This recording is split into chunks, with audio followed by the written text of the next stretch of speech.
Racing games are such an interesting genre of entertainment because they really come in two different flavors. There's arcade focus, the games that are fast and fun, that are very easy to pick up and play, and a lot of times straight up just give you cars to figure out.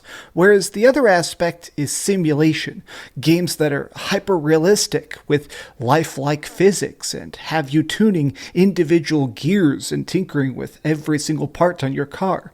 I feel like these two different styles of racing game can both be fun, but Unbound, this new Need for Speed, it kind of feels like it falls a little bit in the middle, and I kind of love that. What's up gamers, DreamcastGuy here. Hi, hope you're having a great day. If you could like this video and subscribe if you haven't already, let's see if we can get this video to 3,000 likes. So I decided to stay up all night last night playing every single second I possibly could of Need for Speed Unbound. I've been incredibly curious about this game because honestly, I really haven't loved Need for Speed in almost 2 decades. I mean, the last Need for Speed that I truly got addicted to was Need for Speed Underground 2. And this sort of feels like it's going back to that essence of street racing and trash talk, graffiti and cool graphics, and of course, a lot of very good races. I must admit that I'm kind of shocked by how polished this game is because it feels like they've shown so little of it. They didn't give us too many deep dives to the gameplay itself when really the gameplay is fantastic. This game is just so fun to play. Now, when you're playing this, there's an interesting day-night system that is incredibly important. So I want to start things off by talking about that. When you're playing Unbound, the goal is, of course, to win money, to get respect, but also to get piles of cash. By using this currency, you can go back to shops and upgrade your vehicles, buy completely new cars, or customize things like your paint job, your rims, or even the smoke coming off of your tires. So the point of the day-night cycle is that essentially during the day, races are pretty easy. A lot of these are the more typical standard courses. Some of them are even on straight up race tracks, but at night, this is when things get really, really crazy. During the darkness, this is when we start to see the more heavy competitions. This is when there's pay races where you actually have to pay like $2,000 to compete, but you have a chance to win $10,000.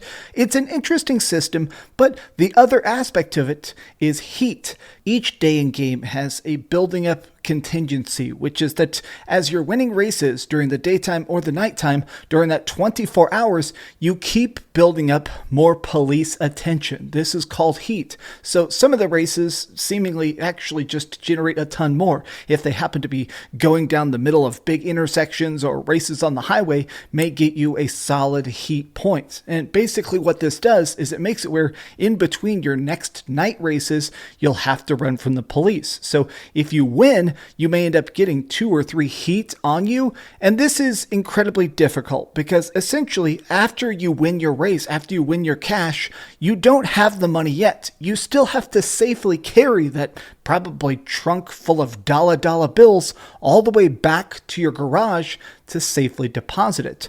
But if a cop stops you, if any of these tons of dudes manage to smash you off the highway and arrest you, you're going to lose some currency. I think this is an interesting motif because during the day, you can win a bunch of races, you can earn a pretty decent amount of cash, but this is going to very much increase your heat level. So every single night, a lot of times it's that yin and that yang, that balance of, okay, I want to win some races during the day because honestly, it's easy money, but at night, when the big cash prices come out, that is when I'm going to want to really care about wins, but I'm going to have to worry about the heat because getting arrested, it sucks. And dodging these cops can be incredibly difficult, even with the good controls, even with the very smart drifting.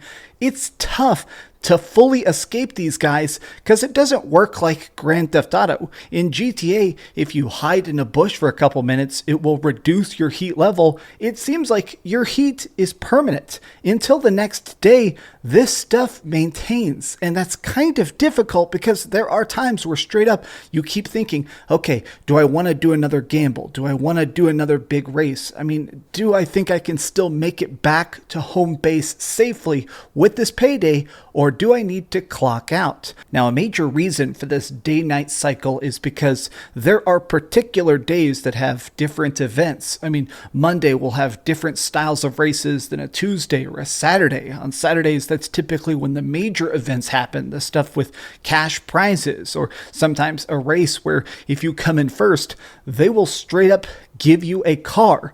And some of these cars are extremely good. I think it's interesting that you do have to sort of like pace out. You have to think about how you want to spend your week. And beyond that, you have to think about how you want to spend your money. Now, I do want to quickly talk about tuning, and then I want to talk about some of the specific interesting side quests, because I'm so shocked to say this, but the side quests are kind of what I had the most fun doing. So whenever you go back to your garage, you can do this in the middle of the day, you can do it whenever you want, and then time progresses. This is where you get a chance to tinker with your vehicle.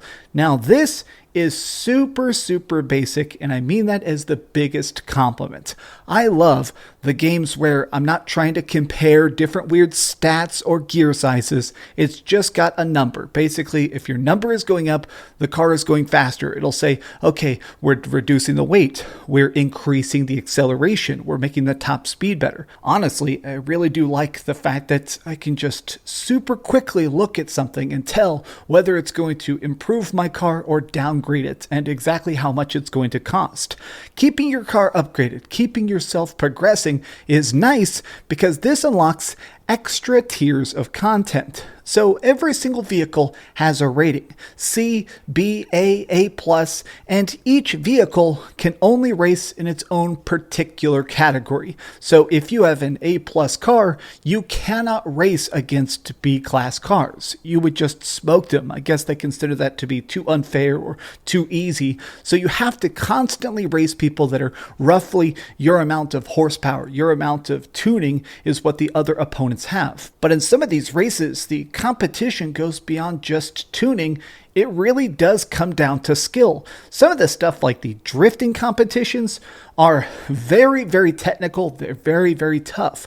But I do like the fact that everything plays so different. It's in that way where it does feel like Need for Speed Underground, where it does feel like these different, completely separate styles of gameplay, where you're racing against a particular person, or just trying to get across town, going down a mountain, or sometimes just slaloming through traffic to try and survive your opponents who are getting crushed by trains and stuff. So many of the moments in this game, the accidental stuff that just happened because the city is constantly moving, has completely impressed me. It's just so funny to see the random accidental stuff that can happen on the track besides just smashing somebody into a wall at 200 miles an hour. So while you're on the map, you do drive from race to race. You get a chance to try and avoid the cops, hopefully keep that heat off you, but there's just little random collectibles. Speed traps where you try and get a payday for trying to hit a particular speed through an intersection, or like a big ramp you can jump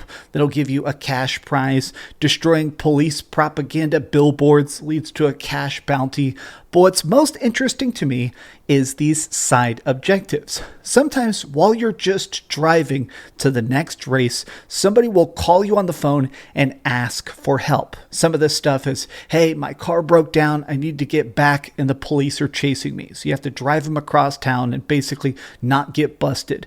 But there's also these really cool missions where somebody has you essentially steal a supercar, something like a freaking McLaren. This is legitimately the coolest car on the planet, and it drives exactly the way that I dream a McLaren would drive. I mean, this thing is a freaking rocket ship on the road.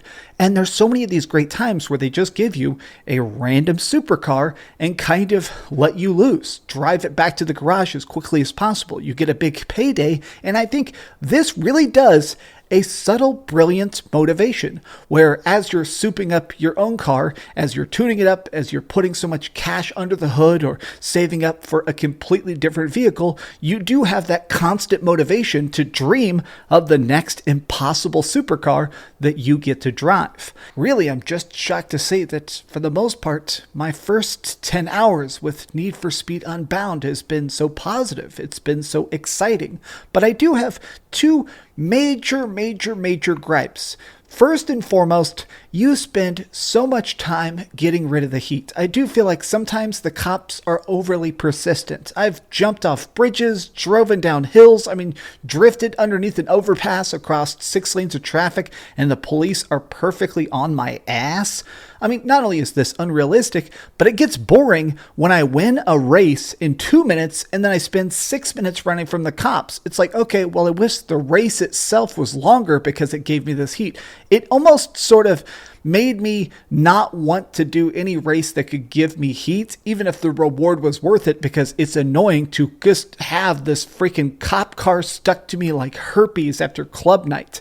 And the other thing I have is there is a weird system where you can only retry races 4 times per day total. 4 times per day. Now, what I mean by that is that you've crashed and you want to give it another attempt, or you're doing a drifting mission and you want to try and give it another shot. You can only restart total 4 times. Not even each race. You get 4 total retries every single day. And I guess this is very strange to me because, I paid for this game. Why can't I try a race 100 times? I guess the point of that is to push you into doing the new content, to go and try the next area or whatever, or go back and tune your car up. But I don't know, it feels weird that I can't, as a guy who does like to try and come in first in every single race, you really do hit that point where you're like, well, I gave it my best shot, I ran out of retries, I gotta go back to the garage, even though I would like to try this specific race again. It feels weird that we don't have unlimited retries. Like, what is the point in not giving access to that?